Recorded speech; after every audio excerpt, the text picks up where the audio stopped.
ہمیں اور آپ کو 5 وقت کی نماز پڑھنا چاہیے. نماز پڑھ کے اس کو بعد جو بھی وظیفہ کرو گے یا دعا مانگو گے اللہ تعالیٰ اپنے محبوب کے صدقے میں وہ دعا قبول فرماتا ہے. اتنا آسان وظیفہ ہے اور اتنا طاقتور وظیفہ ہے کہ اگر اس وظیفے کو آپ نے کر لیا تو کسی عامل کے پاس جانے کی ضرورت نہیں ہوگی. عشاء کی نماز کے بعد 21 مرتبہ قل اعوذ برب الناس یعنی یہ قل شریف آپ کو پڑھنا ہے 21 مرتبہ اول اور آخر 7 مرتبہ درود شریف پڑھ کے.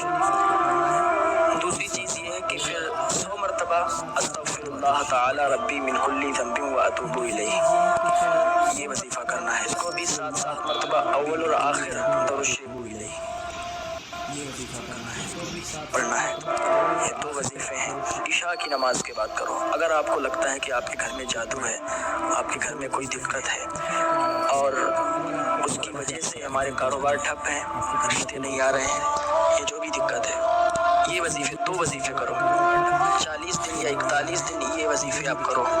انشاءاللہ اللہ رب العزت کی جانب سے آپ کو مدد ملے گی اور شفا کرو.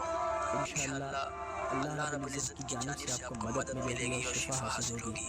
ان کو پڑھنے کے بعد اپنے اوپر دم کرو اور اپنے گھر والوں پر دم کر دو. اور اگر پانی آپ کے پاس ہو تو پانی پر دم کر کے وہ پانی رکھ لو اور وہ پانی اپنے گھر والوں کو اپنے آپ پی لو. انشاءاللہ اللہ رب العزت کی جانب سے آپ کی مدد ہوگی اور آپ کو شفا حاصل ہوگی.